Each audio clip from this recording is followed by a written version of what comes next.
시작하겠습니다.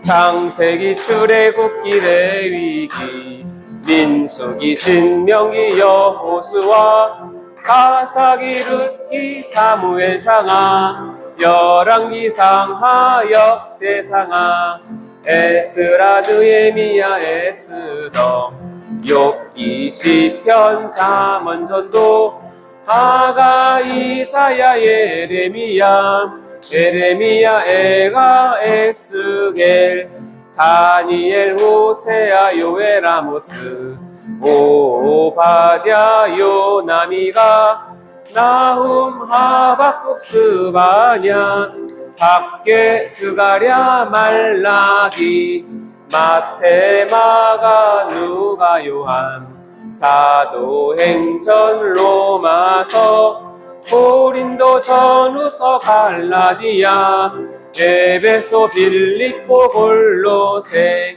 데살로니가 전후 디모데전서 디모데후서 디도 빌레몬 히브리 야고보 베드로 전후 요한 1, 2, 3서 유다 계시록. 자, 오늘 시작은 우리가 저번 시간에 은혜의 수단의 말씀과 성례를 하다가 성례에 들어간 상태에서 잠깐 중단을 해서 오늘 그 부분 마무리하고 이어서 종말론에 들어가도록 하겠습니다. 금방 말씀드린 것처럼 하나님께서 은혜를 주시는 수단이 크게 두 가지가 있는데 하나는 하나님의 말씀과 성례인데요. 성례라고 하는 의미는 이겁니다. 읽어볼까요? 시작. 보이는 감각적 표상에 의하여 보이지 아니하는 하나님의 은혜가 신자들에게 표현되는 것. 우리가 항상 기독교 신앙을 가질 때 늘 염두에 둘 것은 뭐냐면 본질적인 것은 보이지 않는 것이 대부분이에요. 그러나 우리는 연약해서 그리고 우리의 육체에 어떤 원래 죄악성이 있기 때문에 눈에 보이지 않으면 그것이 소중한 줄 모르고 또 있는지도 모르고 소홀히 대하죠. 그것 하나님께서 아시고 하나님의 은혜나 사랑, 자비, 긍휼은 보이지 않는 개념인데 그것을 어떻게 보이게 표현해 주는 것이 바로 이런 성례라고 생각하시면 됩니다. 그리고 구약의 대표적인 성례는 할례와 유월절이 있어요. 즉 할례와 유월절은 눈에 보이게 표시하게 보여주는 거예요. 그래서 하나님께서 의도하시는 건 뭐냐면 그것을 보고 내가 하나님 백성이구나, 내가 하나님께 구원받았구나, 하나님 살아계시는구나 한 것을 늘 보라고 우리의 연약함 때문에 주신 거죠. 그때 잠깐 제가 우스갯소리로 얘기했지만 유대인들은 난지 8일 만에 다 할례를 합니다. 남자아이는. 그래서 요단강가에 한여름에 뛰어노는 여러 아이들이 5살, 6살짜리 아이들이 팔레스타인 아이들이나 모압 아이나 암몬 아이나 다 비슷하거든요, 얼굴이. 근데 뭘 보면 안다고요? 물에서 밖에 나오면 알아요. 얘가 유대인인지 아닌지를. 왜냐면 그 녀석들 꼬추를 보면 아는 거죠. 왜냐면 할례를 했기 때문에.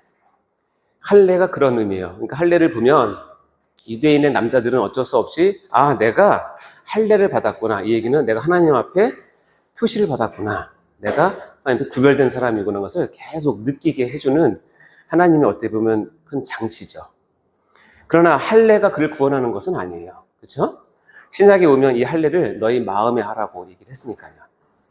유월절도 마찬가지예요. 유월절 전날 어린 양을 잡아서 그 잡는 것을 통해서 출애굽을 할 때 하나님께서 우리를 어떻게 구원하셨는지, 이 어린 양이 어떻게 희생됐는지를 너희들이 실제로 해보면서 하나님의 은혜를, 그리고 출애굽했을 때 하나님께서 너희를 어떻게 건드셨는지를 늘 기억하고 하나님께 감사하라는 뜻으로 유월절을 지키게 했죠. 심지어는 예수님이 잡히시기 전날 밤, 그날이 바로 유월절 전날 밤이었어요. 그러니까 유월절 전날 밤에 참 유월절 어린 양이신 예수님은 제자들을 모아두고 좀 이따 보겠지만 성례, 즉 여기 성찬을 베풀었고, 그 다락방 밖에서는 여전히 구약적 관리를 따라서 양을 잡았죠. 그렇죠? 이게 잡는 이유는 그거예요. 내가 너희를 어떻게 구원했는지 양을 잡으면서 다시 한번 느껴보아라. 자, 이게 구약의 성례예요. 두 가지 가장 큰 성례. 그러면 오늘날 지금은 하나님께서 말씀으로 우리에게 보이는 감각적 표상에 의해서 보이지 아니하는 하나님의 은혜를 표현하는 방법을 허락하신 게 두 가지가 있어요. 뭐예요? 세례와 성찬이라는 거예요. 그 의미를 이제 잠깐 보겠습니다. 첫 번째 세례를 보겠습니다. 세례의 한번 읽어볼까요? 시작. 우리가 용서를 받으며 그리스도의 죽음과 부활과 축복에 함께 참가한다는 표징. 자, 이 의 중에서 가장 중요한 단어가 뭐예요? 어떻게 알았어요? 여러분 눈치가 벌써 100단이에요. 여기서 가장 중요한 단어는 이거 함께. 누구와 함께? 그리스도와 함께. 예수와 함께. 이것이 가장 중요한 의미입니다. 그리고 그 근거는 예수님께서 직접 명령하셨어요. 그리고 본질은 이 세례의 본질은 영적 정화, 즉 죄사함에 대한 의미를 갖고 있습니다. 하나씩 보겠습니다. 자, 세례의 로마서 6장 볼까요? 읽어볼까요? 시작. 우리 그리스도 예수와 합하여 세례를 받은 우리는 그의 죽으심과 합하여 세례를 받은 줄을 알지 못하느냐. 그러므로 우리가 그의 죽으심과 합하여 세례를 받음으로 그와 함께 장사되었나니 이는 아버지의 영광으로 말미암아 그리스도를 죽은 자 가운데서 살리심과 같이 우리로 또한 새 생명 가운데서 행하게 하려 합니다. 만일 우리가 그의 죽으심과 같은 모양으로 연합한 자가 되었으면 또한 그의 부활과 같은 모양으로 연합한 자도 되리라. 아멘. 여기서 지금 5군데나 합하여, 연합하여를 얘기하고 있죠. 그리스도와 합하지 않는, 그리스도와 함께하지 않는 신앙은 실은 존재가 불가능할 뿐더러 의미가 없어요. 여러분, 세례뿐만 아니라 모든 게 다 마찬가지인데 그리스도 안에서 그리스도와 함께 하셔야 됩니다. 특별히 세례는 누구와? 예수와 합하여 받는 거예요. 즉 내가 세례를 받는다라는 의미는 내가 이제 예수와 함께 죽겠습니다. 내가 이제 예수와 함께 고난을 받겠습니다. 그리고 예수와 함께 부활에 동참하겠습니다. 예수와 함께 이제 저 천국에서 영원한 영생을 누리겠습니다 라고 하는 표시예요. 그래서 세례는 굉장히 큰 의미가 있는 시기입니다. 여기서 보면 합하여 연합한 자라고 했는데 이것을 나타내는 것이 세례입니다. 자, 여기 볼까요? 읽어보겠습니다. 골로새서 말씀인데요. 시작. 또 그 안에서 너희가 손으로 하지 아니한 할례를 받았으니 곧 육의 몸을 받는 것이요 그리스도의 할례니라. 너희가 세례로 그리스도와 함께 장사되고 또 죽은 자들 가운데서 그를 일으키신 하나님의 역사를 믿음으로 말미암아 그 안에서 함께 일으키심을 받았느니라. 아멘. 자, 여러분 지금 세례 다 받으신 분 손 들어보세요. 세례 받으신 분. 자, 그럼 내리시고 세례 아직 못 받으신 분. 응? 침례 괜찮습니다. 침례나 세례나 가서 마찬가지입니다. 괜찮습니다. 예. 침례가 더 먼저 오죠. 어떻게 보면. 예. 그러나 의미는 같은 의미입니다. 자, 세례를 받으신 여러분은 이제는 그리스도와 함께 죽으십니까?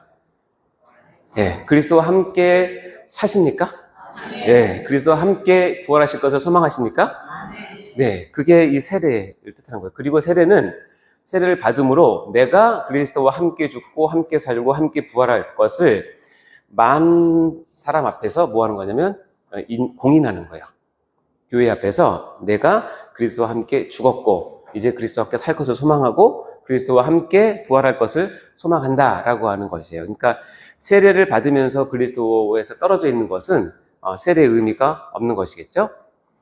자, 세례의 근거는 이겁니다. 마태복음 28장 19절 여러분 다 같이 말씀인데요. 시작. 그러므로 너희는 가서 모든 민족을 제자로 삼아 아버지와 아들과 성령의 이름으로 세례를 베풀고 세례를 베풀라고 말씀을 하셨기 때문에 우리가 세례를 하는 겁니다. 자, 그러면 세례의 가장 본질의 영적인 뜻은 무엇이냐면 사도행전 2장에 보면 읽어보겠습니다. 시작. 베드로가 이르되 너희가 회개하여 각각 예수 그리스도의 이름으로 세례를 받고 죄사함을 받으라. 그리하면 성령의 선물을 받으리니.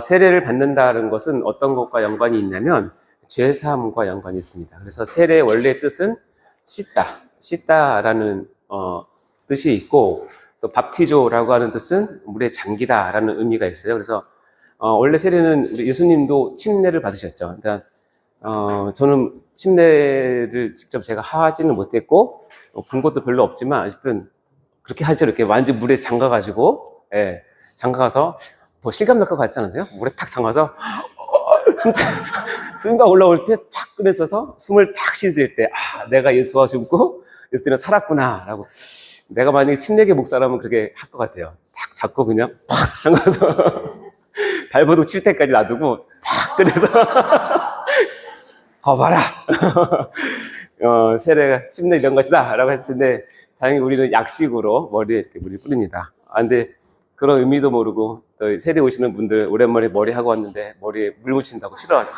막 피하고 끝나고 나면 머리에 막 다듬고 그런 좀 곤란합니다. 근데 그것은 뭐냐면 이 세례는 내가 죄사함을 받았고 받길 원하고 앞으로 받을 것이다 라고 하는 의미가 있는 거예요. 씻는다 또는 죽는다 의미겠고, 전에 한번 제가 말씀드렸지만 또 하나의 뜻은, 밥티주의 뜻은 물들다 라는 뜻이 있어요. 염색하다. 그래서 우리가 흰 천을 빨간색 물들고 싶으면 빨간색 염료에다가 어떻게 해요? 푹 잠그죠. 잠갔다가 딱 하면 빨갛게 물들잖아요.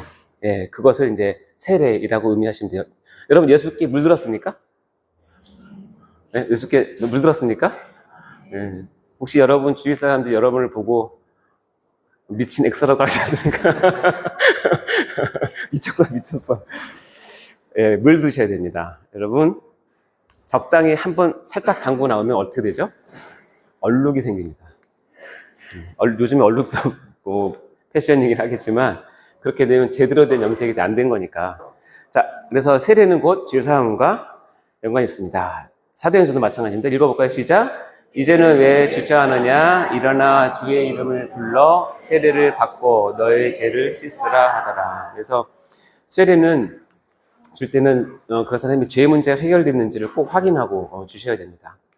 왜냐하면 죄 문제가 해결되지 않는 상태에서는 세례를 주면 안 되죠. 그래서 세례 문답을 분명하게 하는데 신앙 고백도 다 듣고 그의 죄가 어떻게 사야 되는지에 대한 그런 과정도 확인하고 고백을 듣고 세례를 주게 됩니다.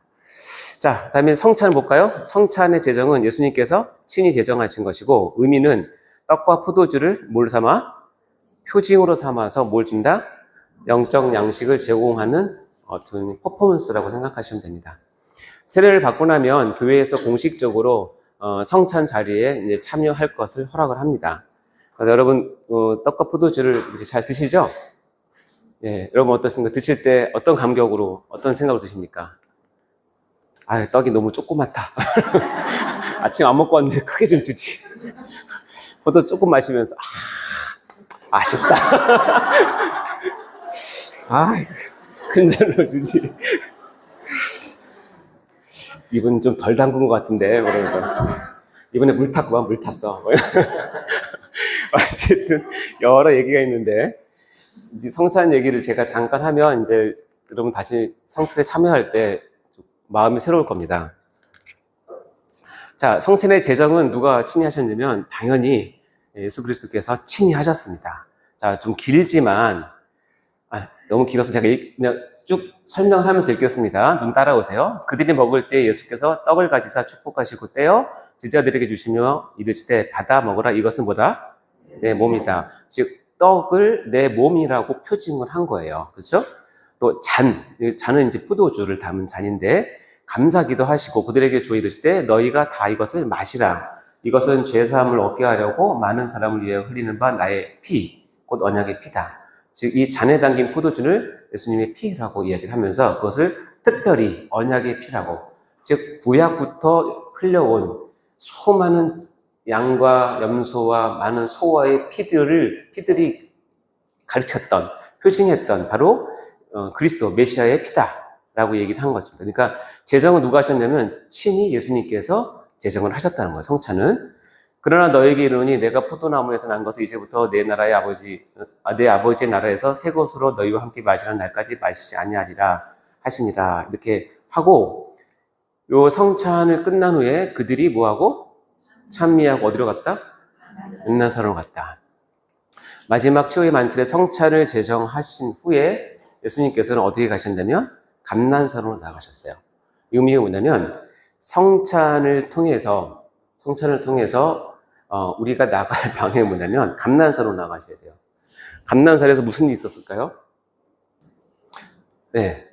감난산에서 무슨 일이 있었는지 아세요? 이거 마치고 바로 감난산에 가셔서 체포되세요. 체포되시고 고난이 시작되고 그 다음날 처형되세요. 즉 성찬의 의미는 마지막으로 내가 피와 살을 너에게 주는 것을 표징할 뿐더러 이것을 준 나도 받은 너희도 어떻게 해요? 감난사로 나아가는 일을 해야 된다는 거예요. 어떻게? 죽으러 가야 된다는 거예요. 하나님의 뜻을 이루시기 위해서 자신을 죽이는 그 일을 해야 된다는 것이 성찬의 의미입니다. 자, 또 두 번째 고린도전서 11장을 읽어볼까요? 시작. 내가 너에게 전한 것은 주께 받은 것이니 곧 주 예수께 잡히시던 밤에 떡을 가지사 축사하시고 떼어 이르시되 이것은 너희를 위하는 내 몸이니 이것을 행하여 나를 기념하라 하시고 식후에 또한 그와 같은 잔을 가지시고 이르시되 이 잔은 내 피로 세운 새 언약이니 이것을 행하여 마실 때마다 나를 기념하라 하셨으니. 자, 떡은 예수님의 몸을 상징한다는 것, 잔은 예수님의 피를 상징한다는 것. 이제 우리가 배웠는데 고린도전서에서는 이렇게 얘기하냐면 나를 뭐하라고? 기념하라고 되어 있습니다. 기념하라는 뜻이 우리가 이 한글을 오해하면 뭐 기념식 또는 예식을 세우라라는 뜻보다는 어떤 뜻이 강하냐면 마음 깊이 기억하라는 뜻이에요. 기억하고 새기라. 네가 떡을 먹고 마실 때마다 내가 이렇게 한 것을 왜 했는지, 너를 위해서 무엇을 했는지를 늘 마음 깊이 새기고 기억하라 라고 얘기합니다. 그래서 성경에서는 하나님께서 우리에게 하나님의 율법을 주시면서 말씀을 주시면서 늘 하신 말씀이 뭐냐면 기억하라, 기억하라, 기억하라. 그래서 잊으면, 잃어버리면, 버리면 망하니까 반드시 기억하라고 얘기했습니다. 그래서 이 성찬은 우리가 반드시 다시 얘기하면 기억해야 될 예식으로 우리에게 명령하셨습니다. 그래서 성찬은 꼭 기억하실 때마다 예수님의 떡과 그다음에 잔을 기억하셔야 됩니다. 그 제정의 의미 세 번째는 뭐냐면 너희가 이 떡을 먹으며 이 잔을 마실 때마다 주의 죽으심을 그가 오실 때까지 뭐 하는 거다? 전하는 것이다. 아까 처음에 첫 제정에서 어떻게 하셨냐면 다 주시고 감난산으로 나아가서 거기서 체포되시고 고난을 이제 시작하셨듯이 너희가 이 떡을 먹고 이 잔을 마실 때마다 우리에게 부탁한 일이 있어요. 뭐냐면 주의 죽으심을 그가 오실 때까지 뭐 하는 것? 전하는 거예요. 전하는 거. 성찬을 하신 분들, 떡을 먹으신 분들, 포도주를 마신 분들 나가서 뭘 해야 되냐면 그가 나를 위해서 죽으셨다는 것을 뭐 하는 거? 전하셔야 돼요. 전하지 않고 그냥 이거만 마시면 입 닦는 거죠. 그걸 여기서 어떻게 표현하냐면 그러므로 이거 봐요. 누구든지 주의 떡이나 잔을 합당치 않게 먹고 마시는 자는 주의 몸과 피에 대해 죄를 짓는 것이다. 이 합당치 않게라는 말을 1차 신학적으로 그냥 얘기하면 죄 가운데 먹고 마시는 것을 의미하기도 해요. 죄 가운데. 근데 저는 조금 의미되는 게 성찬식에 참여한 사람 중에서 죄 때문에 못 먹을 사람이 있을까라는 생각은 들어요. 누구나 다 죄인이잖아요. 우리가 하나님 안에 있지만 죄인이고 아주 특별하게 마음의 양심으로 하나님께서 강력하게 금하지 않는 이상은 당연히 참여하는 것이고 자기가 공적인 그 교회의 치를 받아서 교회에서 수찬 정지를 내린 그 사람은 성찬에 참여하면 안 되지만 그 외의 사람들은 자기의 죄 때문에 성찬에 참여하지 못한다면 참여할 사람이 없을 거예요. 그런데 이 본문을 읽어서 보면 합당치 않게 먹고 마신다는 의미는 1차적으로 뭐냐면 떡을 먹고 마시는데 전혀 예수님에 대해서 전하지 않는 사람들을 얘기하는 거예요. 먹고 마셨는데 안전해. 먹고만 말어. 이걸 전문용어로 먹튀라고 그러죠. 들어보셨습니까? 여러분이 그동안 수많은 먹튀를 해오셨는데 그러시면 안 됩니다. 이제 전도 발대 시작했으니 네, 성찬하시면 나가서 적극적으로 뭐예요? 전도하셔야 돼요. 전하셔야 돼요. 나 예수 때문에 살았어. 나 예수 때문에 구원받았어. 너도 꼭 구원받길 원해. 이것이 성찬의 의미예요. 성찬의 가장 큰 의미는 이건데 마지막에 여기 볼까요? 예수께서 이르시되 내가 진실로 진실로 너에게 이르노니 진실로 진실로 두 번 얘기했다는 것은 강조고 분명하다는 거예요. 인자의 살을 먹지 않고 인자의 피를 마시지 않으면 너희 속에 뭐가 없다? 생명이 없다. 즉 성찬이라고 하는 그 예식에 참여해서 포도주와 떡을 먹는 것 자체가 우리에게 생명을 준다라는 의미보다는 그 안에 남겨진 뜻, 뭐예요? 인자의 살, 인자의 피를 너희가 먹고 마시지 않으면 생명이 없다는 거예요. 반대로 내 살을 먹고 내 피를 마시면 마시는 자는 뭘 가졌다? 영생을 가졌다. 마지막 날은 내가 그를 다시 살리리니 왜냐하면 내 살은 참된 양식이고 내 피는 참된 음료다 라고 얘기합니다. 예수님의 살과 피를 날마다 드십니까? 예수님의 살과 피를 날마다 드십니까? 말씀이 없으세요? 살과 피를 날마다 드셔야 돼요. 안 드시면 영생이 없어요. 살과 피를 날마다 먹어야 됩니다. 예, 그래서 예수님께서는 다음 말에 보면 내 살을 먹고 내 피를 마신다는 것을 어떤 의미로 예수님이 허락하시냐면 내 안에 거하고 나도 그 안에 거하는 것을 그렇게 얘기하는 거예요. 내가 예수님 안에 거하고 예수님도 내 안에 거하는 상태. 그래서 예수님께서 때마다 시마다 주시는 하나님의 말씀을 듣고 옛날에 이스라엘이 광야에서 만나를 먹고 40년 동안 살았던 것처럼 우리가 이 험난한 세상 가운데서 하늘로부터 내려오는 참된 양식인 하나님의 말씀을 먹어야 산다는 거예요. 근데 놀라운 기적이 있는데 안 먹고도 사는 사람이 많아요. 교회를 다니는데도 불구하고 하나님의 말씀에 전혀 관심 없고 들으려고 하지도 않는데 어떻게 사는지 모르겠어요. 근데 분명한 건 하나님의 이 양식을 먹지 않고 살 수는 없어요. 여러분이 날마다 하나님의 양식을 먹어야 됩니다. 여기 봐요. 이것은 하늘에서 내려온 떡이니 조상들이 먹고 죽은 그것, 이 만나를 얘기하는 거거든요. 와 같지 아니하고 이 떡을 먹는 자는 뭐다? 영원히 살리라. 예수님의 떡을 먹고 예수님의 피를 항상 우리가 마셔야 되는데 그게 눈에 보여요, 안 보여요? 안 보이죠? 제가 예수님의 살과 피를 먹는 장면을 상상해 보세요. 이상하지 않아요? 피를 흘리면서 이상하잖아요? 그러니까 눈에 보이지 않는 것을 예수님께서 정기적으로 교회를 통해서 예수의 살과 피를 먹는 것은 이런 것이야 라고 보여주는 게 성찬식이라는 뜻이에요. 성찬식에 들어갈 때마다 내가 예수의 살과 피를 먹는 자인지 확인하셔야 돼요. 내가 잘 먹고 있나? 왜냐면 그것이 이 표징이기 때문에. 예수님의 살과 피를 하나도 먹지 않으면서 성찬식에 참여하면 체하십니다. 영적으로 체해요. 그러니까 늘 이것을 허락하신 이유가 무엇이냐면 나와 함께 지내고 너도 나와 함께 지내자라고 하는 의미가 가장 크다는 것입니다.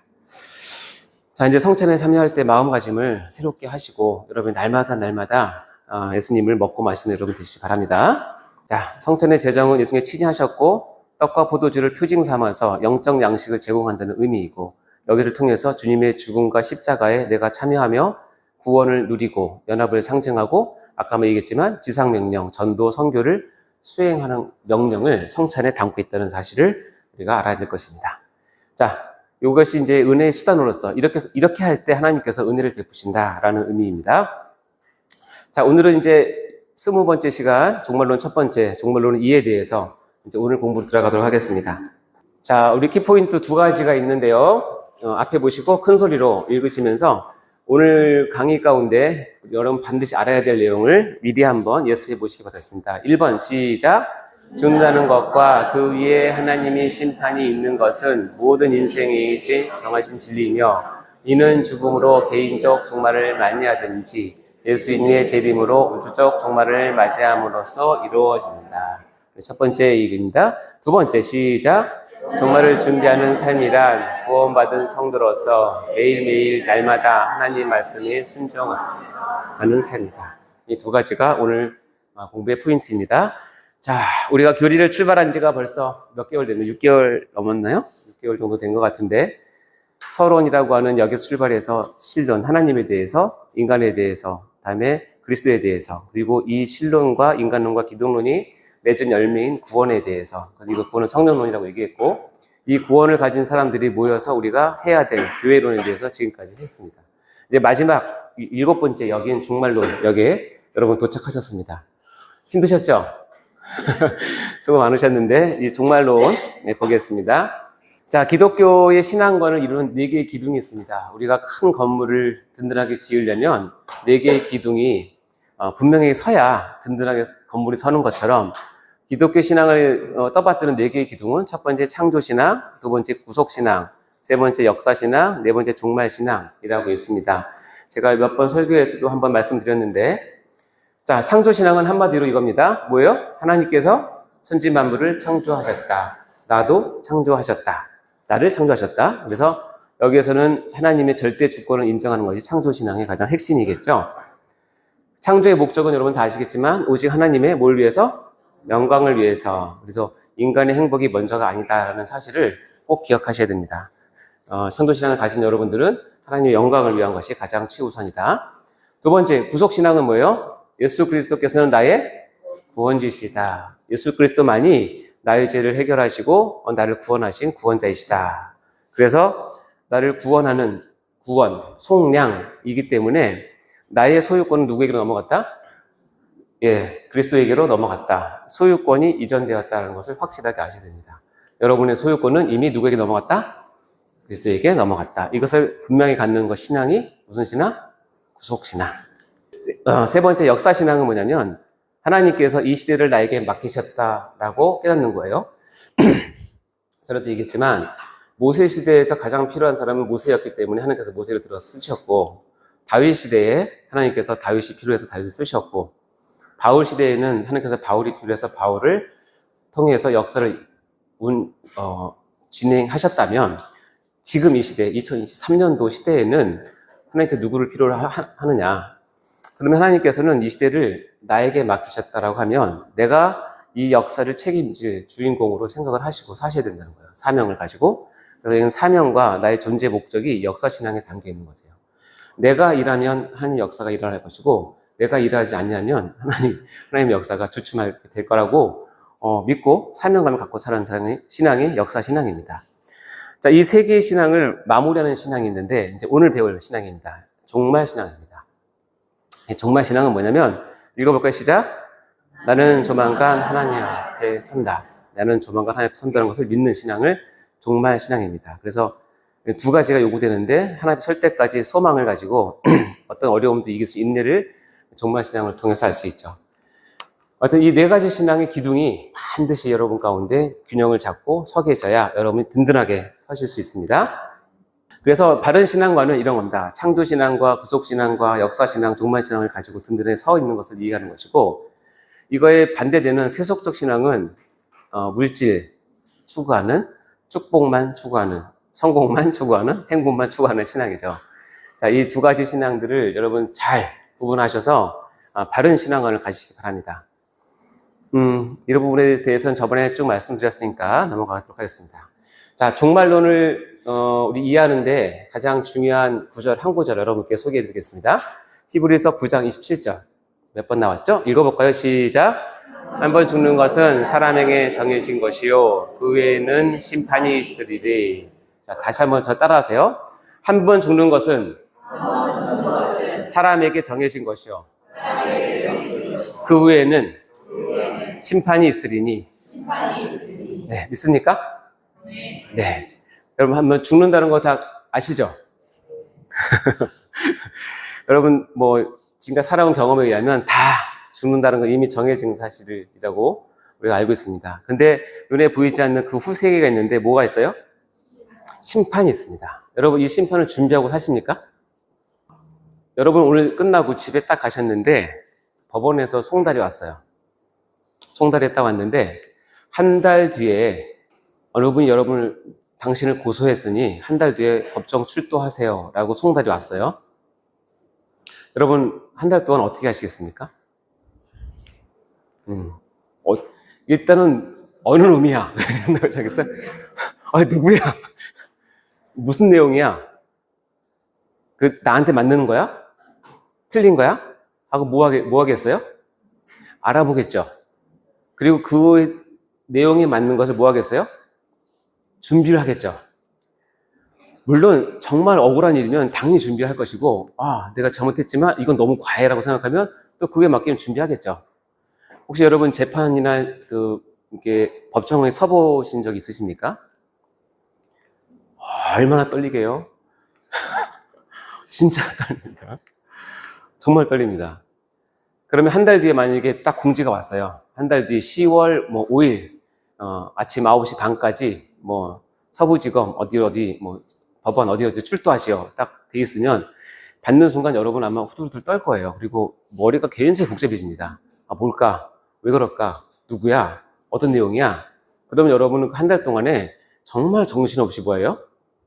그 재판을 위해서 뭐 하겠죠? 준비를 하죠. 여러분 죽습니다라고 이미 송달이 왔어요. 여러분 다 이해하셨죠? 그 다음에 심판이 있겠다고 송달이 왔어요. 왔는데 어떤 거냐면 마치 이거예요. 한 달 뒤에 어디 법원에 출두하세요. 그래? 한 달 뒤에 가지 뭐 하고 집어넣고 사시는 거랑 똑같아요. 그리고 그 시간에 가서 왜 불렀어요? 이렇게 하면 거기서 고소하는 내용을 여러분이 하나도 응답을 할 수가 없어요. 너무 상식이지 않아요? 여러분 하나님 반드시 죽는다는 것과 그 위에 하나님 앞에 심판받는다는 것은 이미 여러분이 말씀을 통해서 송달이 왔어요. 마음이 어떠십니까? 준비하셔야 돼요. 그 준비를 오늘 제가 이제 같이 하려고 합니다. 알고 가는 것과 모르고 가는 것은 하늘과 땅 차이고 여러분이 받을 것과 여러분이 받지 않아야 될 벌도 받을 수 있고 여러분이 충분히 이길 수 있는 것도 질 수도 있어요. 사단 마귀는 언제든지 여러분을 송사합니다. 자, 심판이 있겠다고 해서 이제는 그러면 이제 송달을 받은 여러분, 과연 우리가 그런 마지막 심판을 어떻게 준비해야 될까? 자, 이제 종말론을 이해하는 두 가지 축이 있습니다. 하나는 뭐예요? 개인적 종말론과 하나는 우주적 종말론입니다. 한마디로 얘기하면 여러분이 하나님 앞에 죽어서 서든지 둘 중에 하나는 여러분 죽기 전에 누가 오시든지 예수님이 오시든지 둘 중에 하나입니다. 근데 어떤 것이 될지는 우리가 알지 못하죠. 자, 일단 개인적 종말을 먼저 보도록 하겠습니다. 개인적 종말. 자, 개인적 종말을 이해하기 위해서는 여러분이 이해해야 될 단어가 있는데 바로 죽음이라는 단어입니다. 죽음. 성경에서는 죽음을 원어상 분리를 뜻하는 단어를 써요. 분리. 뭐랑 분리가 됐다라는 뜻입니다.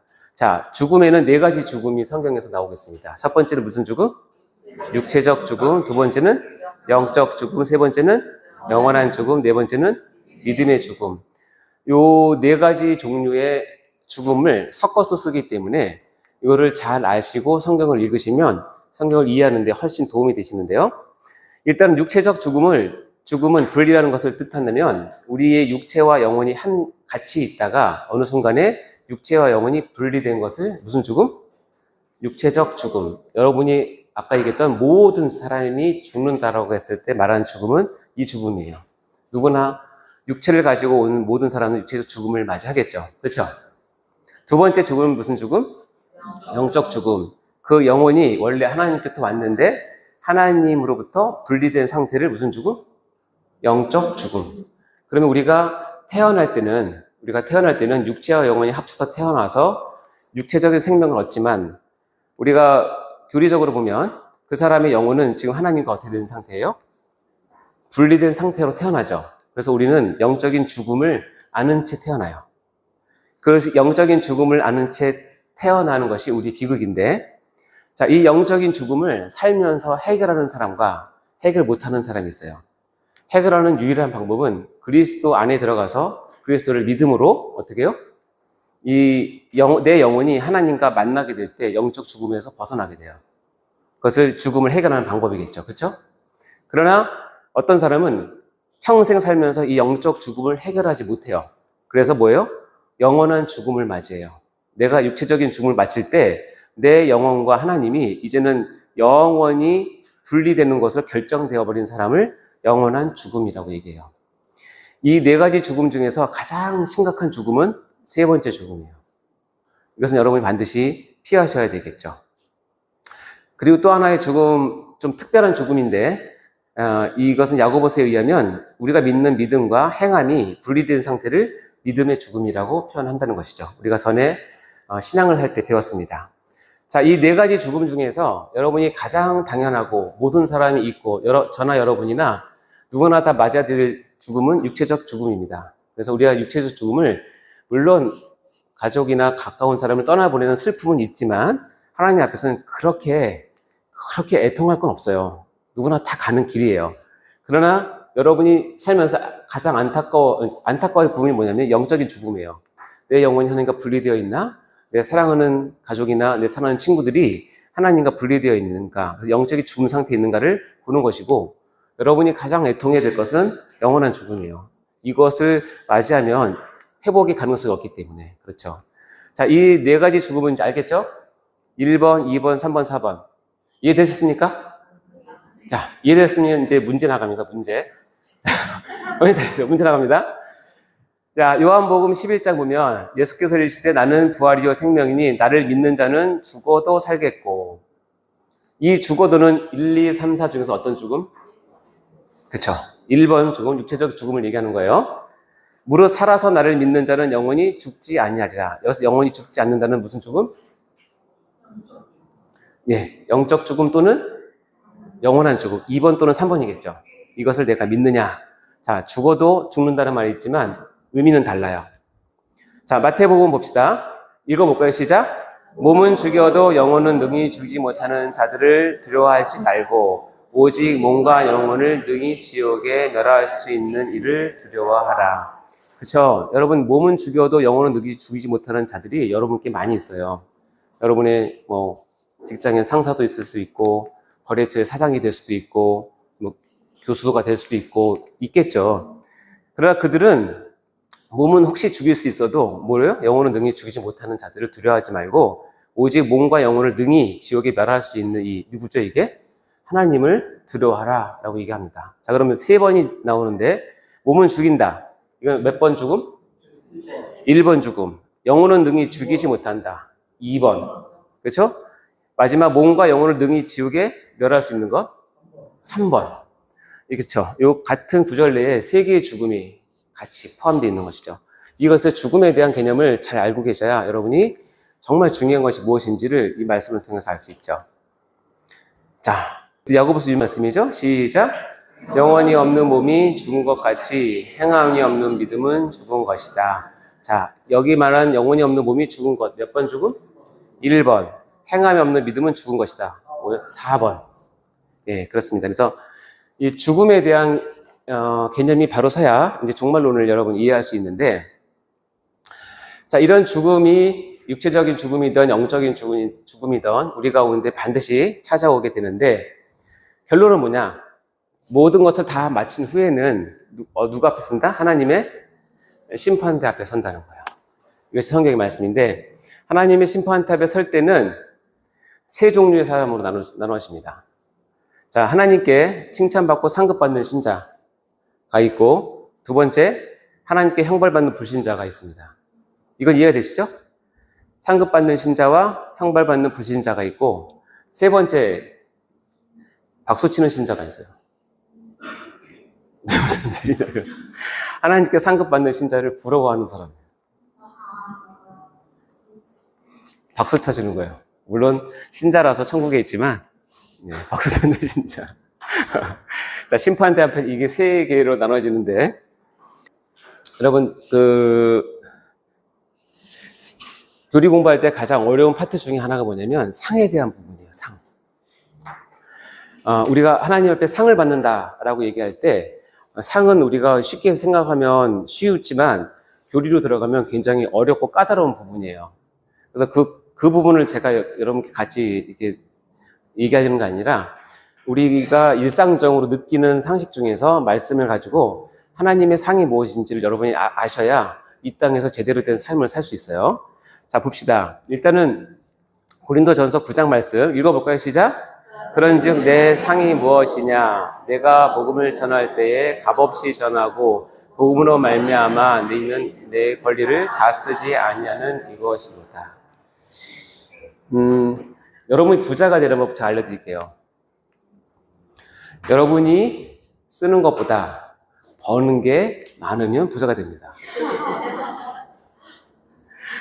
여러분의 통장에 입금하는 돈이 나가는 돈보다 훨씬 많으면 거부가 됩니다. 너무 당연하죠? 그게 안 돼서 그렇죠. 그렇죠? 근데 봐요. 사도 바울의 얘기예요. 내 상이 뭐냐? 상이 뭐냐? 내가 복음을 전할 때 뭐 없이 전하고? 값없이 전하고, 이 복음으로 말미암아 내가 쓸 수 있는 권리가 생기는데, 그 권리를 뭐 한다? 다 안 쓸 때 뭐가 생겨요? 그 갭이 생기죠. 그 갭을 쌓아놓는 것이 상이라는 거예요. 여러분, 제가 늘 얘기하잖아요. 여러분이 어떤 교회 일을 했어요. 누군가 알아주길 정말 원하는 마음은 저도 있어요. 저도 뭐 자유롭지 않은데 그렇지 않을 때가 있잖아요. 그럴 때는 뭘 생각하시냐면 이거 생각하세요. 이건 누가 아신다? 하나님이 아신다. 그래서 내가 이 땅에서 지금 인정 안 받으면 이거는 고스란히 쌓여서 내 적금에, 내 통장에 플러스가 돼서 올라간다라고 믿으세요. 아멘? 믿으시면 절대로 뭐 하지 않는다? 시험 들지 않고, 불평불만하지 않고, 삐지지 않습니다. 근데 그 유명한 얘기 있잖아요. 감사패. 기억나십니까? 감사패? 아유, 우리 둘째 아들 자꾸 팔아서 미안한데. 제가 1년 동안 교리를 가르친 후에 같이 가르쳤던 분들이 저에게 감사패를 줬어요. 뭐 멋지게 해서 주셔서 내가 정말 고마웠지만 집에 와서 제가 얘기 때 저를 했다고 그랬잖아요. 내가 감사패 받아서 좀 그렇다. 제 의도는 뭐냐면 이거 안 받고 한 데서 받는 게 나의 상이 더 큰데 이거 받아서 좀 그렇다 그랬더니 우리 둘째 아들이 뭐라 했냐면 이게 감사승이 아니라 감사패라서 아버지가 그런다고 생각한다고. 패와 승을 잘 구분 못하니까. 자, 여러분의 상은 여러분이 복음을 전할 때 어떻게? 값없이 전하고 그로 말미암아 있는 내 권리를 다 안 쓸 때 뭐가 쌓인다? 상이 쌓여요, 상이. 그러니까 여러분 상급을 바라보고 사셔야 되는데 방법은 이거예요.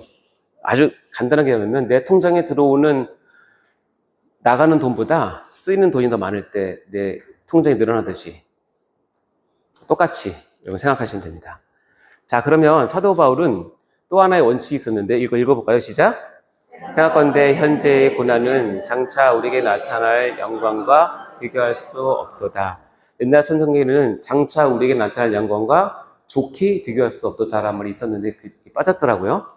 근데 있으면 더 좋은데. 자, 현재의 고난과 미래의 영광은 뭐 할 수 없다?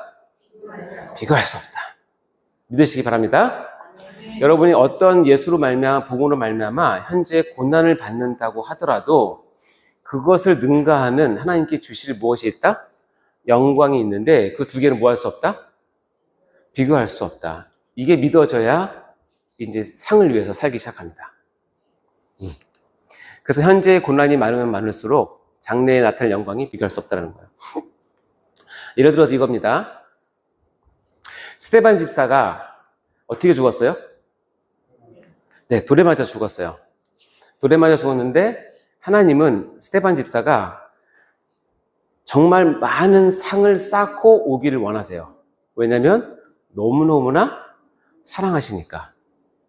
그래서 우리는 스데반 집사가 돌 맞아 죽을 때 던진 돌이 비껴가길 원하고 안 맞길 원하고 안 죽길 원하지만 하나님은 그게 아니에요.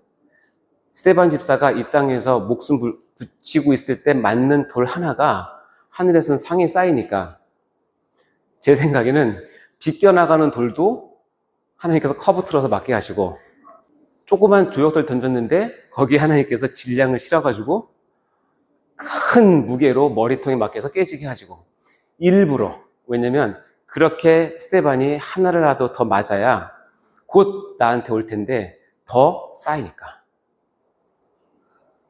제 마음 이해하겠어요? 제 마음이 아니라 그 말씀 이해하겠어요? 하나님은 그러세요. 내가 정말 사랑하는 저 종이 저렇게 맞고 있는데 기왕이 맞을 거 어떻게 맞아라? 더 실컷, 더 적나라하게, 더 피 터지게 맞아라. 그래야 뭐 한다? 내가 너에게 줄 것이 많다. 그랬을 것 같아요. 스데반이 그 맞으면서도 얼굴이 천사와 같았고 죽어가면서도 어떻게 했어요? 예수님의 성품을 흉내내는 거예요. 저들의 죄를 용서하셔도 저들이 하는 것을 알지 못합니다. 그리고 마지막 결정적으로 하나님 제 영혼을 받아주세요. 그렇게 할 수 있는 이유는 평소에 스데반이 정말 예수님을 닮고 싶었던 것 같아요. 그러니 맞아 죽는 그 순간에 우리의 바람과는 상관없이 하나님은 오히려 더 잘못 날아가는 돌도 맞게 하시고 작은 돌도 크게 해서 맞게 하시고 머리도 터지고 눈도 터지고 귀도 터지고 다 터지게 해서 우리가 보기에 비참하지만 하나님 보시기에는 내가 너에게 상을 줄 근거를 정말 마련하고 싶다라고 마음이 분명히 있었을 거라고 생각해요. 영광스러운 순교죠. 지금 사도 바울이 그런 얘기를 하는 겁니다. 왜냐하면 사도 바울이 스데반 집사 죽을 때 옆에 있었거든요. 그걸 봤거든요. 자, 그럼 볼까요? 사도 바울이 이런 마음, 두 가지의 마음, 아까 얘기했지만 정말 상이 무엇인지에 대한 것과 그리고 현재의 고난은 나타날 천국에서 받을 영광과 좋게 비교할 수 없다는 이 두 가지 원리에 의해서 이렇게 살았다고 그랬죠. 읽어볼까요? 시작. 내가 달려갈 길과 주의 받은 사명 곧 하나님의 은혜의 복음을 증언하는 일을 마치려 하면은 나의 생명조차 조금도 귀한 것으로 여기지 아니하니라. 아멘. 이게 여러분의 정말 고백이 되셨으면 좋겠고 저나 여러분이 이 사명감을 가지고 사셨으면 정말 좋겠습니다. 네. 자, 그런데 왜 이렇게 사느냐? 사도 바울이 제가 이제 사도 바울의 속마음을 여러분께 알려드리는 거예요. 속마음을 고린도서 9장 읽어볼까요? 시작. 내가 복음을 위하여 모든 것을 행함은 복음에 참여하고자 함이라. 운동장에서 다름한 자들이 다 달릴지라도 오직 상을 받는 사람은 한 사람인 줄 너희가 알지 못하느냐. 너희가 상마도 이와 같이 다름질하라. 사도 바울이 자기 모든 것을 결국 사명을 갖고 살면서 지금 뭐를 보고 있냐면 내가 복음을 위해서 모든 것을 행함은 복음에 참여하고자 합니다 라고 하면서 보니까 주위에 같이 복음에 참여하는 사람들이 많이 있어요. 근데 사도 바울의 욕심은 뭐냐면 그들 중에 자기가 뭐 하고 싶다? 최고가 되고 싶다는 거예요. 운동장에서 다름질하는 자들이 다 달릴지라도 이것은 어느 모티브냐면 이 당시만 해도 올림푸스 그다음에 4년마다 제사를 했잖아요. 요즘 말하는 올림픽 같은 경기를 거기도 했었어요. 아테네에서 했었고 고린도에서 했었고. 그래서 4년마다 하는 그 큰 경기에서 이 운동자가 다 다름질 하잖아요. 몇 명이 달린지 모르겠지만 근데 마지막 결론은 1등만 상을 받아요. 1등만. 그때 받은 것이 면류관인데 그걸 모티브를 가지고 운동장에서 다름질한 사람이 다 달릴지라도 오직 상을 받는 사람은 누구다? 한 사람이라는 거예요.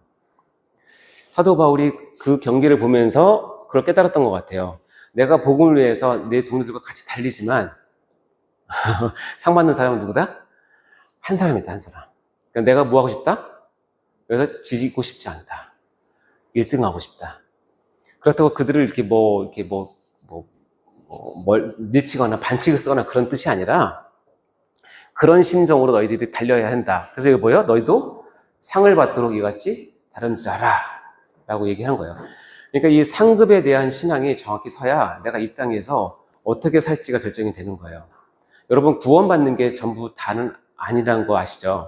구원은 여러분이 받는 것이 아니라 이미 하나님이 주신 것이기 때문에 엄밀히 따지면 여러분이 거절해도 구원을 받게 돼요. 받게 하세요.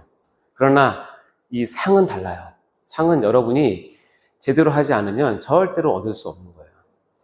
근데 여러분에게 이 상을 받는 오직 한 사람이 되고자 하는 마음이 있냐는 거예요. 그런 욕심이 있냐는 거예요. 네? 그런 마음과 그런 욕심을 가지고 여러분이 지금 신앙생활을 해야 될 것을 가르치는 게 종말론이에요. 잘못된 종말론은 곧 예수가 오시니 마음껏 삽시다. 곧 예수가 오시니 집을 다 팔아서 헌금합시다. 곧 예수가 오시니 여러분 쾌락대로 삽시다. 이게 잘못된 종말론이고 제대로 된 종말론은 곧 예수가 오시니 상을 받는 오직 한 사람이 되도록 노력합시다. 이게 제대로 된 종말론이에요. 아시겠죠? 자, 예를 봅시다. 중요한 예인데요. 고린도전서 3장입니다. 기니까 제가 읽으면서 설명을 할게요. 눈으로 잘 따라가 보세요. 자, 볼까요? 내게 주신 하나님의 은혜를 따라 내가 지혜로운 건축자와 같이 털을 닦아둠에 다른 이가 그 위에 세우나 그러나 각각 어떻게 그 위에 세울까를 조심할지니라. 지금 어떤 베이스가 있냐면 하나님 사도 바울이 하나님 은혜에 따라서 이렇게 털을 닦았다는 거예요. 털을. 그래서 고린도 교회에 가서 예수의 복음으로 털을 싹 닦았어요. 털을 딱 닦았는데 자 이제 그 고린도 교인들이 와서 거기에서 뭘 세우냐면 건축을 세우는 거예요. 건축을. 근데 각각 어떻게 그 위에 세울지를 조심하라는 거예요. 자, 일단 전제 조건을 보세요. 전제 조건. 이 닦아둔 것 외에 누구와 능히 다른 털을 닦아줄 자가 없으니 이 털은 뭐다? 곧 예수 그리스도다. 자, 이 터 위에 있다는 것은 그리스도 예수 위에 있다는 것은 이 교회는 이미 구원받은 교회라는 것을 전제를 하고 얘기하는 거예요. 아시겠죠? 지금 여기서는 구원론을 얘기하는 게 아니죠. 그러니까. 자, 이 터는 곧 예수 그리스도다. 이 터는 움직이지 않는데. 그러나, 봐요. 만일 누구든지, 금이나, 은이나, 보석이나, 나무나, 풀이나, 집으로 이 터에 세우면, 자, 터는 예수 그리스도예요. 닦았어요. 사도 바울이 닦아놨어요. 자, 이제 여러분 집을 지십시오. 하고 여러분이 다 맡겼어요. 어떤 사람은 금으로, 어떤 사람은 은으로, 어떤 사람은 보석으로, 어떤 사람은 나무나 풀이나 집으로 져요. 다 차이가 있겠죠? 그렇죠? 금이나 은이나 보석은 아무래도 비싸기 때문에 자기 전력을 다 기울여야 할 것이고 공사 진행 속도는 늦을 것이고 아마 좀 조바심을 내면 못할 수도 있겠죠. 그리고 자기가 가진 것을 많이 희생해야 되기 때문에 어려웠을 수도 있어요. 그러나 나무나 풀이나 집은 언제든지 구할 수 있고 쉽게 하니까 빨리빨리 지을 수 있겠죠. 그렇죠? 이 6가지 중에서 어떤 거를 선택하는 것은 하나님께서 여러분께서 지정하신 것이 아니라 누가 선택해요? 여러분이. 터 위에 집을 짓는 건축자인 여러분이 선택을 하는 거예요. 나는 예수가 너무 좋아서 금으로 할래. 나는 보석으로 할래. 나는 귀찮으니까 나무로 할래. 나는 힘들어. 풀로 할래. 결정을 여러분이 하세요. 예수님이 오시는데 여러분이 어떻게 살지는 여러분이 결정하시는 거예요. 여러분이 결정하시는 거예요. 그러나 이제 그 다음 말을 들어보시면 각 사람의 공적이 나타날 터인데 그날의 공적을 밝히리니 뭘로 나타난다? 불로 한번 싹 공적을 테스트해 본다는 거예요. 그 불이 각 사람의 공적이 어떠한 것을 시험할 것이니라. 만일 누구든지 그 위에 세운 공적이 그대로 있으면 뭘 받고? 상을 받고 그 누구든지 그 공적이 불타면 뭘 받는다? 자, 그럼 봐요. 제가 금과 은과 보석을 이 색깔로 한 이유는 알겠죠? 불이 와도 남아있을. 자, 이거 나무 풀 집은 왜 인색한지 알겠죠? 불이 오면 홀라당 탈. 자, 여러분 6개 중 어떤 거 하시겠습니까? 금, 네, 은, 보석. 쉽지 않을 텐데. 여러분 가진 거 다 요구할 텐데. 그래도 하시겠습니까? 하고 싶어요? 아멘. 그래도 하고 싶다는 마음이 들어야 제가 이 강의를 한 보람이 있어요. 너무나 많은 사람이 나무나 풀이나 집으로 대충 해요. 그냥 바빠요. 바빠. 기초를 안 쌓아요. 자기를 희생하지 않고 자기 걸 하지 않아요. 그냥 해요. 그러다가 이 불 같은 무엇이 오면, 특히 이제 불 같은 시험이 오면 금방 알아요. 나무나 풀이나 집으로 지은 사람은 불 같은 시험, 한마디로 얘기해서 목회자에 삐지거나 자기가 한 일에서 인정 못 받으면 금방 탑니다. 내가 언제 예수 믿었냐는 식이에요. 내가 언제 교회 다니는 식으로 홀라당 다 타요. 그런 사람이 많을까요? 적을까요? 많아요. 혹시 여러분 아닙니까? 빨리 고치세요. 지금부터 뭘로? 금이나 은이나 보석으로 안 탈 것들로 하세요. 그러면 힘들어요. 얘기했지만 자기 가진 것을 해야지 금을 사서 집을 짓죠. 종말로는 이걸 가르치는 거예요. 여러분은 이 땅에 육체적인 죽음 오기 전에 이게 결정이 다 돼버려요. 이 땅에 여러분 사는 것으로. 여러분 제가 천국 설교할 때 말씀드렸잖아요. 천국이 받는 상은 이 땅에서 결정하고 가시는 거예요. 거기 가서 결정하는 거 아니에요. 그러니까 여러분 이 땅에 있는 시간이 너무너무 아까운 시간이에요. 금이나 은이나 보석을 하려면 여러분 남아있는 삶을 최선을 다해 살아야 이런 불로 싹 지나갔는데 불구하고 남아있다. 그러면 하나님께서 인정하시는 거예요. 너 정말 상 받을 만하구나. 대단하다.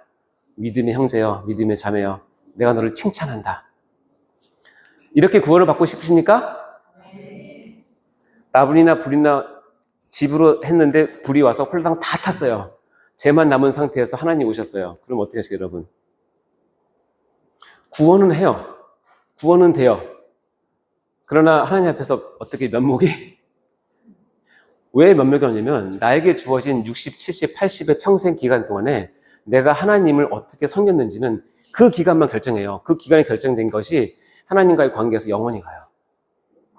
여러분이 조금만 지혜 있다면 영원한 것을 위해서 여러분이 남은 삶을 그렇게 투자를 하시고 사셔야 돼요.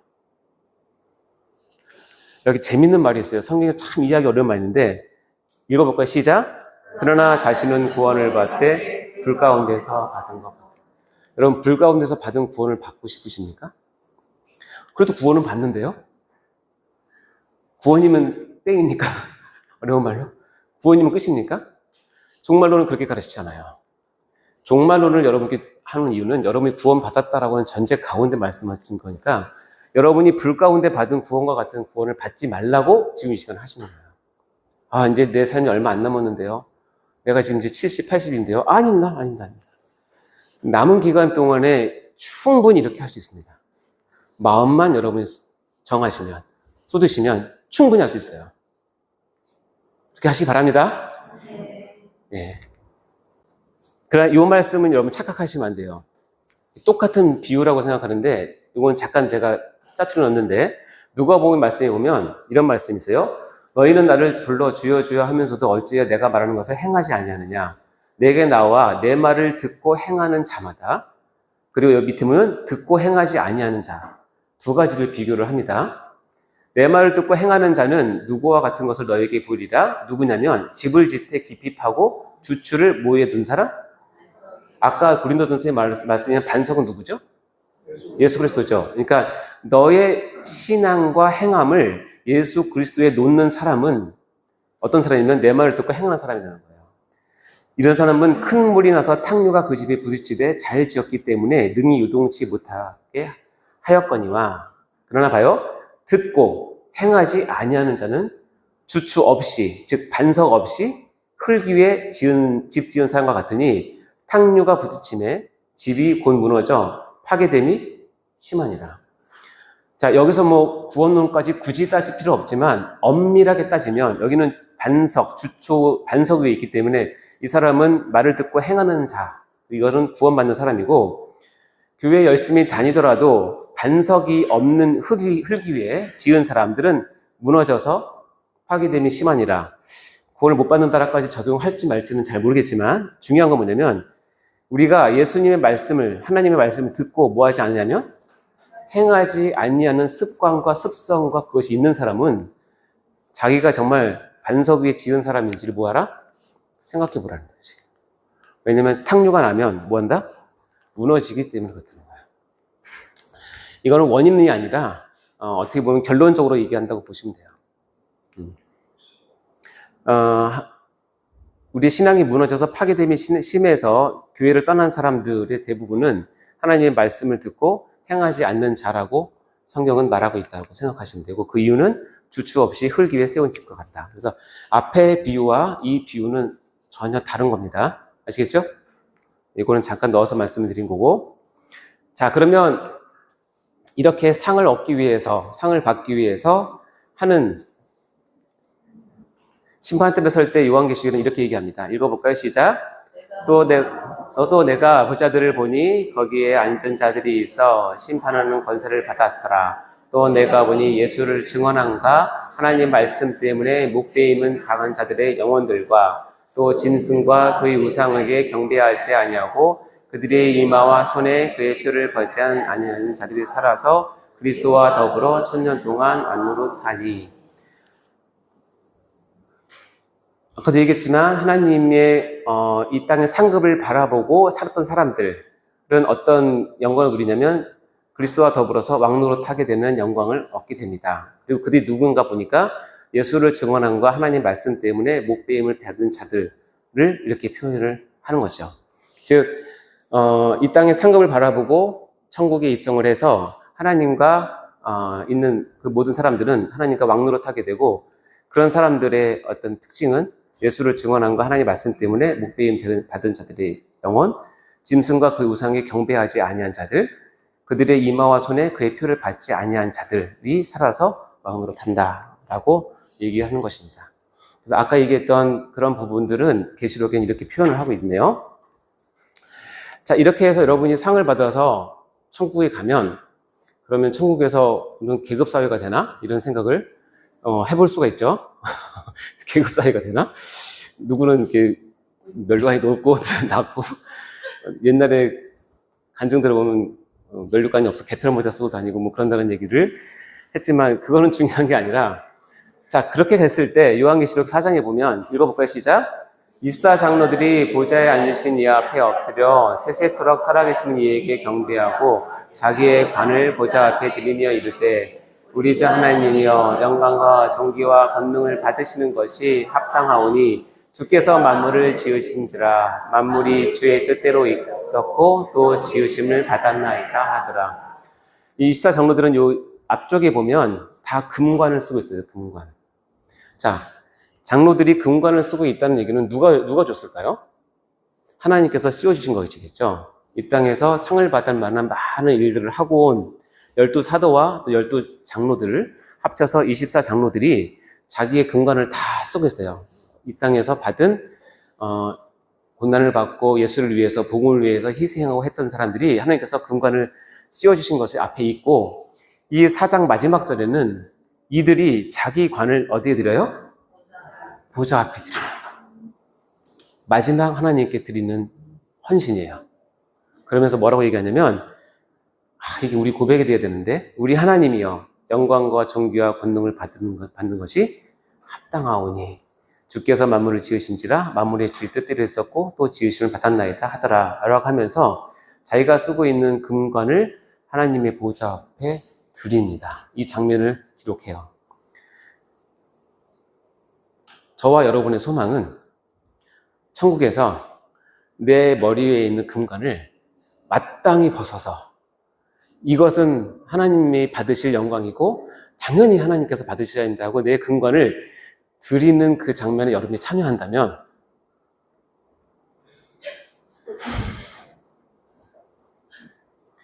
그런 소망이 있으시기 바랍니다. 그걸 위해서 살만한 가치가 충분히 있습니다. 이렇게 자기 관을 보좌 앞에 드리면서 이런 말을 하는 사람을 우리가 지금 우리말로 하면 무익한 종이에요. 무익한 종. 내가 당연히 해야 될 것을 했고 영광 받으신 건 당신뿐이고 내가 한 모든 일은 당신이 나에게 주신 은혜입니다. 그러니 당신 홀로 영광 받으옵소서라고 나의 머리에 있는 금관을 다시 하나님께 드리는 요 작업이라고 하긴 모르지만 이것이 내 인생에 이루어지는 것이 참된 신앙의 마침표예요. 여러분의 종말론을 가지고 소망을 가진다면 이런 소망을 꼭 가시기 바랍니다. 예, 여러분이 금관 많이 쓰시고, 예, 많이 쓰시고 평생 머리에 있으면 목 디스크 걸리니까 빨리 벗어서 이렇게 들으시면서 아이고, 네, 하나님께서 해주셔서 했습니다. 정말 감사합니다. 저는 그냥 하나님 앞에 이렇게 드리는 것만으로도 너무 그렇게 생각하면 마음이 울컥합니다. 그리고 신앙에는 중간길이랑 없습니다. 좀 더 보겠지만 신앙에는 중간길이 없어요. 넓은 길 아니면 좁은 길이고 천국 아니면 지옥이지. 일단은 어떤 종교에서 얘기하는 중간 처소, 연옥이나 선조림무나 유아림무와 같은 중간길은 없습니다. 중간 처소는 없다. 그러나 중간 상태는 있습니다. 이 중간 상태라고 하는 것은 특별한 상태인데 여러분이 이 땅에서 죽으면 육체와 영혼이 분리되죠. 그렇죠? 육체와 영혼이 분리되면 육체는 어디에 있죠? 이 땅에 묻히든지 화장을 하든지 이 땅에서 있습니다. 영혼은 어디로 가죠? 즉시로 천국 갑니다. 그러면 지금 있는 천국에는 원래는 영혼만 있고 뭐가 없죠? 육체가 없죠. 이 상태를 중간 상태라고 얘기합니다. 중간 상태라고, 이 중간 상태가 온전한 육체를 입을 때가 언제이죠? 예수님께서 재림하실 때 부활의 몸을 주십니다. 그 지금 있는 육체와는 전혀 다르고 새로운 차원의 부활의 몸을 입혀서 내 영혼을 만나게 하시는데 그때가 온전한 구원을 이루는 거예요. 영원한 구원, 영원한 영생을. 그러니까 중간 상태라는 말은 우리가 받아들일 수 있지만 신학적으로 천주교가 얘기하는 것처럼 지옥도 아닌 것이 천국도 아닌 것이 적당히 믿은 사람이 가서 이 땅에서 제자라든가 자녀들이 연보를 드렸을 때 천국 가고 이런 거는 성경에 없는 내용이고 옛날 구약의 선조들이나 뭐 태어나자마자 죽은 사람들, 아이들 이런 아이들이 너무 불쌍하잖아요. 이성적으로 생각하면 뭐 3개월짜리 된 애가 무슨 죄를 졌겠어요? 그렇게 생각 충분히 할 수 있으니까 그런 걸 이용해서 천국과 지옥 사이에 간다라고 얘기하는데 이런 것들은 성경 개념에는 없습니다. 하나님이 하십니다. 우리가 이해하지 못하는 모든 부분은 하나님께서 다 하시니까 여러분 거기까지 생각 안 하셔도 됩니다. 예. 그러니까 종말론을 잘못 들으면 우리가 생각하지 않아야 될 부분을 너무 깊이 생각하는 것이 종말론의 폐해예요. 가장 중요한 폐해는 좀 더 나오겠지만 주님이 언제 재림하실까에 대한 관심? 전혀 여러분 걱정 안 하셔도 됩니다. 때가 되면 오십니다.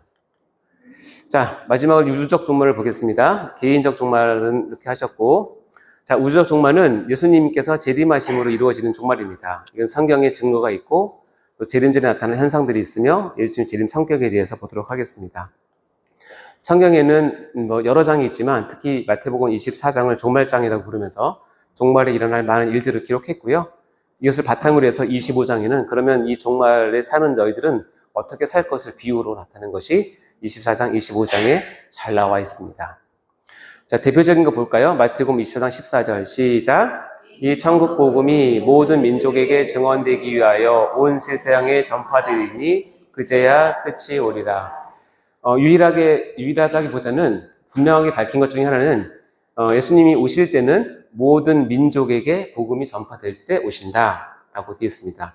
여기는 모든 사람이 아니라 민족이라는 사실을 꼭 기억하셔야 됩니다. 아직 그 복음이 전파되지 않는 민족이 남아있다면 아직까지는 오시지 않겠죠. 그래서 우리가 세외 선교나 이런 부분들이 민족을 대상으로 이제 하고 있고요. 그래서 모든 민족에게 증언되어야 끝이 온다라고 되어 있습니다. 그러면서 24장 36절에 이렇게 되어 있습니다. 시작. 그러나 그날과 그때는 아무도 모르나니 하늘의 천사들도 모르고 오직 아버지만 아시느니라. 네, 여기 분명히 아무도 모른다. 오직 아버지만 아신다. 라고 얘기를 하고 있습니다. 제가 87년도? 88년인가? 다미선교회라고 들어보셨습니까? 다미선교회? 예, 나이 드신 분들은 아실 텐데, 예, 다가올 미래를 대비하라는 선교회가 있었는데, 날짜를, 10월 28일인가도 정했잖아요? 예. 왜? 휴거? 예, 그렇죠. 예, 휴거 다 같은 건데, 예.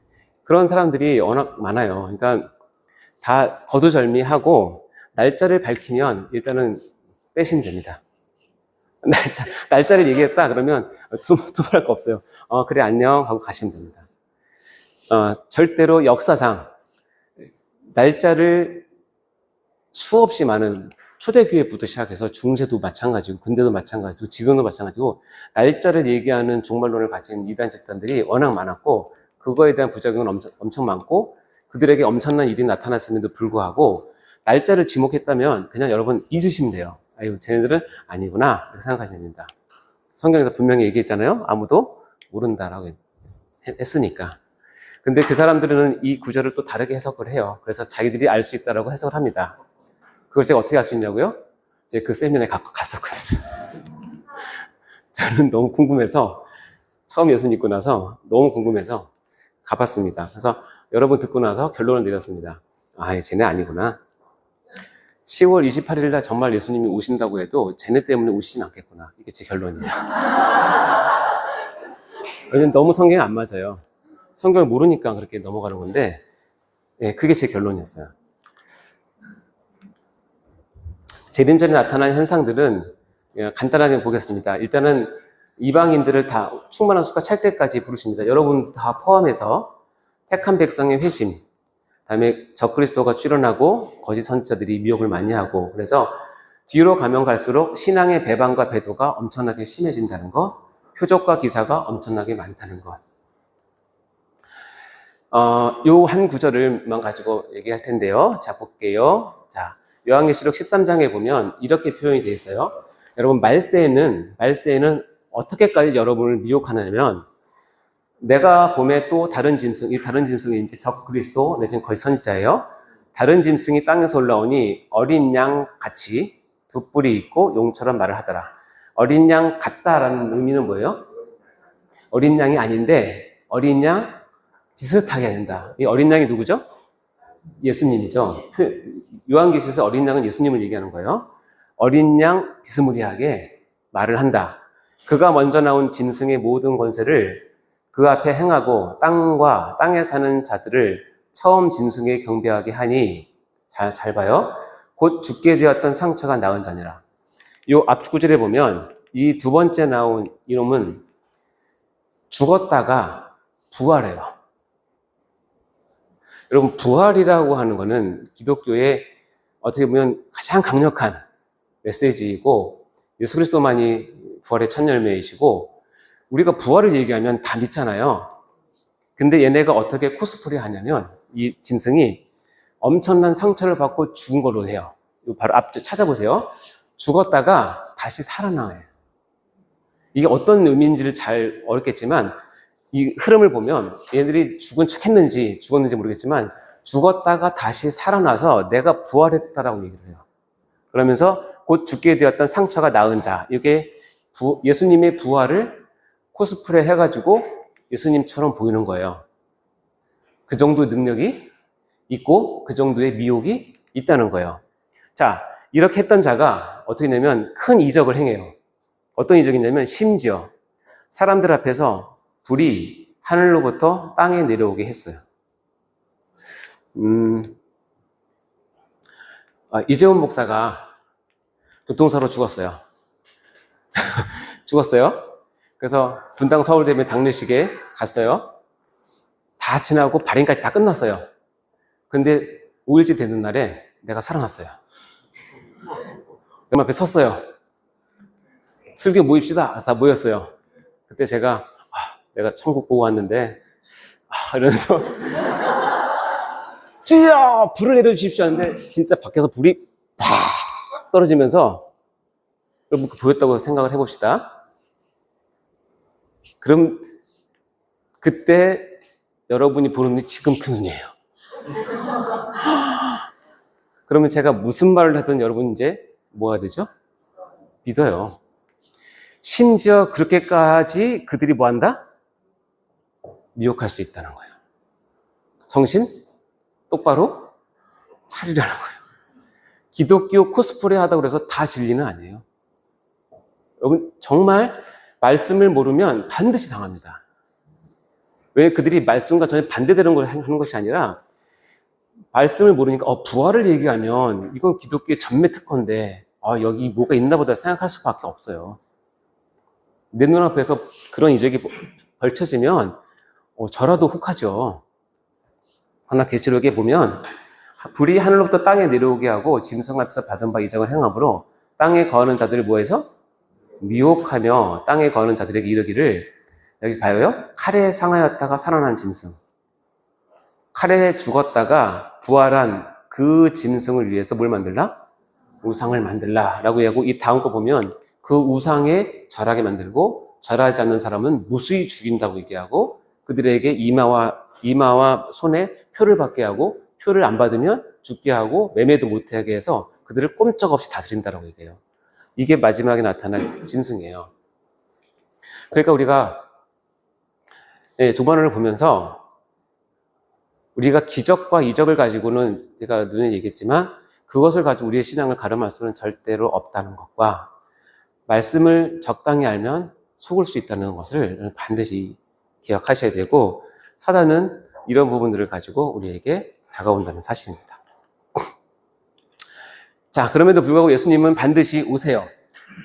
예수님의 재림은 예수님의 초림과는 전혀 다릅니다. 예수님의 초림은 어린아이와 연약한, 그리고 성육신을 하셔서 오시기 때문에 정말로 가늘고 연약하고 어떻게 보면 불쌍하기도 하고 그렇게 오셨지만 재림은 그렇지 않아요. 재림은 첫 번째 인격적 재림이에요. 그러니까 그분이 오세요. 누굴 대신 보내시지 않으세요. 친히 오세요.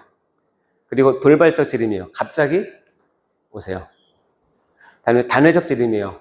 한 번 오세요. 왔다가 뭐 두고 왔네? 다시 올라갔다가 또 다시 오고 그렇지 않아요? 한 번 오세요. 형태적 재림이에요. 눈에 보이게 오세요. 우리가 눈으로 다 볼 수 있다고 되어 있어요. 그리고 마지막으로 승리의 재림이에요. 초림은 우리가 섬기기 위해서 낮아짐의 재림이었다면, 초림이었다면 예수님의 재림 두 번째는 승리의 재림, 마지막 심판권을 가지고 우리를 심판하시기 위해서 오십니다. 자, 그럼 마지막으로 이제 그 후에는 이제 우리에게 부활이 있고 심판이 있고 천국과 지옥을 하는데 오늘은 이제 심판만 이제 얘기하겠습니다. 그러면 아까 제가 처음에 얘기한 것처럼 예수님이 오시면 우리가 심판을 받게 되는데 심판을 받게 된다면 우리가 어떻게 준비해야 될지 보도록 하겠습니다. 우리의 심판의 기준은 성경과 복음이고 심판의 대상은 각자 행한 바입니다. 볼까요? 요한계시록 20장에 보면 이렇게 되어 있습니다. 자, 읽어보겠습니다. 시작. 또 내가 보니 죽은 자들이 큰 자나 작은 자나 그 보좌 앞에 서 있는데 책들이 펴 있고 또 다른 책이 펴졌으니 곧 생명책이라. 죽은 자들이 자기의 행위를 따라 책들에 기록된 대로 심판을 받으니 바다가 그 가운데서 죽은 자들을 내주고 또 사망과 음부도 그 가운데서 죽은 자들을 내주매 각 사람이 자기의 행위대로 심판을 받고. 하나님의 심판 때 보좌 앞에는 두 종류의 책이 있다고 되어 있어요. 하나는 책들로 표현한 것이 있고 하나는 책이 있어요. 영어로도 보면 이거는 복수고 이거는 단수예요. 근데 이 단수에 써 있는 책을 특별한 용어로 생명책이라고 얘기해요. 그래서 생명책에 농명된 자는, 적혀 있는 자는 구원을 받게 돼요. 아시겠죠? 그러니까 우리가 구원을 받게 되면 이 책에 이름이 올라가는 거예요. 이재훈, 딱. 아싸! 여러분 이름이 다 있기 바랍니다. 근데 이 생명책만 있는 게 아니라 뭐예요? 책들이 있어요. 그게 뭐예요? 죽은 자들이 자기 행위를 따라 책들에 기록된 대로. 이렇게 생각하시면 돼요. 여러분의 오늘 하루 했던 모든 행위와 행동은 실시간으로 이 책들에 기록이 다 됩니다. 실시간으로 기록이 다 돼서 여러분이 하루를 마치면 딱 접혀서 발송이 됩니다. 그것을 우리가 다시 꺼내올 수 없습니다. 그 이유는 여러분이 시간을 돌이킬 수 없는 한계가 있기 때문에 그래요. 즉 내가 지금 이 자리에서 이렇게 행위하고 이렇게 말하고 이렇게 판단하고 이런 마음을 먹었던 것이 다 기록이 돼서 딱 올라가는 순간 그것은 언제 펴지냐면 언제 펴지죠? 심판대 앞에서 펴져요. 그러니까 오늘 했던 내 행위는 다시 돌이킬 수 없고 바꿀 수 없기 때문에 오늘 했던 내 모든 행위는 책들에 기록이 돼서 올라가서 펴지기 때문에 다시 얘기하면 오늘 하는 내 행위는 바로 하나님 앞에서 다 그 자리에서 실시간으로 다 드러난다고 생각하시면 딱 맞아요. 그러니까 내가 지금 살고 있는 게 종말이에요. 지금 여러분이 살고 있는 게 종말이에요. 바꿀 수 없어요. 돌이킬 수 없어요. 그래서 여기 보면 바다에서 죽은 자들 내주고 사망과 음부도 다 죽은 자를 내주매 각 사람이 자기 행위대로 심판을 받습니다. 크게 심판이 두 개입니다. 생명책에 기록되어 있으면 구원, 없으면 지옥. 다음에 두 번째 책이 펴지면서 책들에 따라서 행위에 따라서 생명 기록된 사람은 상급. 다음에 지옥도 뭐 모르겠어요. 등급이 있는지 모르겠지만 하나님께서 판단하시겠죠. 자, 그러면 오늘 다 하루하루의 삶은 곧 하나님 앞에 사는 거랑 똑같아요. 왜냐하면 우리가 그것을 번복할 수 없고 지울 수 없기 때문에 책들에 기록된 것이 고스란히 올라가니까. 자, 그러면 이제 두렵죠? 내가 10년 전에 지은 죄들이 지금 다 기록돼서 올라갔다고 생각하면 어떡하죠? 제가 이건 여러분께 특별히 알려드리는 건데 그 책에 있는 걸 지울 수 있는 방법이 하나 있어요. 그 책에 있는 거를 지울 수 있는 방법이 하나 있어요. 성령님께서 알려주시면 회개하세요. 회개하시면 기가 막히게 벌어지는데, 그 책을 딱 폈는데 2020년 10월 1일 날 내가 했던 모든 잘못이 빼곡하게 있다가 내가 그것을 회개하는 순간 지워져요. 지워져요. 하나님이 보고 아유 아무것도 없었네 하고 넘어가세요. 하나님 몰라서 넘어가는 게 아니라 그 지우개를 물로 했냐면 예수의 피로 했기 때문에 그 피를 뚫고 밑에 죄를 하나님께서 안 보세요. 뭐 해야 되는지 그러니까 회개. 회개가 여러분의 살 길이에요. 회개의 영을 회복하는 것이 굉장히 중요해요. 종말론을 살 때 아까도 얘기했지만 세례를 받기 전에 회개가 반드시 필요한 것처럼 회개를 하셔야 여러분의 종말론의 삶을 제대로 살 수 있어요. 여러분 실수 없는 사람이 누구 있고 죄 아닌 사람이 누가 있겠어요? 나이가 먹으면 먹을수록 직분이 높으면 높을수록 더 많은 죄, 더 많은 어려움, 더 많은 교활한 것들이 많이 있죠. 어떻게 해결해요? 이미 딱 다시 올라가는 전송이 돼버렸는데 한 가지 방법은 회개하셔야 돼요. 하시면 지워주세요. 아멘? 아유, 예수님이 공로가 크세요. 그거 아니었으면 여러분 하나님께 1000번 맞아 죽어도 찢김을 당해도 할 말이 없어요, 우리는. 그러니까 예수님이 정말 좋으신 분이에요. 그렇죠? 여기 보면 고린도후서에도 이는 우리가 다 반드시 그리스도의 심판대 앞에 나타나게 되어 각각 선악간에 그 몸으로 행한 것을 따라 받으려 함이라 라고 분명하게 얘기하고 있죠. 자, 마지막 장인데요. 그래서 마태복음 24장에는 예수님께서 어떻게 오신다는 걸 얘기한 후에 25장에는 이렇게 됩니다. 그때에 천국은 마치 하면서 세 개의 비유가 연달아 나와요. 하나는 열처녀의 비유, 아시죠? 달란트 비유 나옵니다. 하나는 양과 염소의 비유가 25장에 나오는데 이 25장은 굉장히 중요합니다. 언젠가 제가 시간이 되면 이거를 시리즈로 설교하고 싶은데 이것은 뭐냐면 종말을 사는 우리들에게 주는 세 가지 교훈이에요. 요약을 하자면 열처녀 비유는 핵심이 뭐냐면 너희가 때를 알지 못하니 뭐래요? 깨어 준비하라. 이게 열처녀 비유의 핵심입니다. 종말을 사는 우리에게는 열처녀의 비유를 통해서 언제 예수님께서 오는지 알지 못하니 늘 깨어서 준비하라. 달란트 비유 뭐죠? 언제 주인이 올지 모르니 나에게 맡기신 달란트 열심히 남겨라. 안 그러면 혼난다. 이거죠. 세 번째 뭐예요? 양과 염소의 비유. 언제 예수님께서 올지 모르니 눈에 보이지 않는 예수님 섬기듯이 너희 이웃을 사랑하라. 섬기라는 것이 세 번째 비유예요. 그러니까 이 세 가지 비유를 통해서 우리가 종말을 어떤 자세로 어떤 것을 바라보며 어떻게 살아야 될지를 알려주시는 거죠. 아시겠죠? 우리에게 종말은 지금이 종말입니다, 여러분. 오늘 이 자리 마치고 여러분 잠자리에 누우면 오늘 했던 모든 일은 딱 기록이 돼서 하늘나라를 가기 때문에 다시 돌이킬 수 없으니까 지금이 종말이에요. 그러니까 여러분 하나님 앞에서 종말을 가지고 사는 삶을 사시기 바랍니다.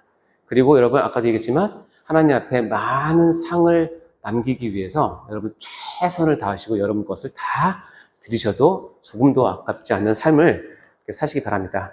아멘? 네. 자, 이제 키포인트 1번 시작. 죽는다는 것과 그 위에 하나님의 심판이 있는 것은 모든 인생에 정해진 진리이며 이는 죽음으로 개인적 종말을 맞이하든지 예수님의 재림으로 우주적 종말을 맞이함으로써 이루어진다. 아멘. 두 번째 시작. 종말을 준비하는 삶이란 구원받은 성도로서 매일매일 날마다 하나님 말씀을 순종하며 사는 삶이다. 아멘. 여러분 모두 그런 삶을 사시고 이 종말을 지혜롭게 삶으로 하나님 앞에서 큰 상을 받으시고 여러분 우리 기도하고 마치도록 하겠습니다. 하나님 감사합니다. 오늘 저희들에게 이 슬기로운 교리 생활의 강의를 듣게 해주시고 특별히 종말을 사는 저희들에게 어떠한 자세로 어떻게 살며 무슨 소망과 무슨 인내를 가지고 살아야 될지를 깨닫게 해주셔서 진심으로 감사합니다. 하나님 우리에게 천국 소망을 허락하여 주시옵소서. 그것을 향해서 나갈 수 있는 믿음을 허락하여 주시옵소서. 우리가 그런 삶을 우리가 죽을 때까지 평생의 삶으로 말미암아 하나님 앞에 잘했다 칭찬받는 저희 모두가 되게 도와주시고 모두 다 상을 받을 수 있도록 인도하여 주옵소서. 감사드리며 예수님 이름으로 기도합니다. 아멘. 수고하셨습니다.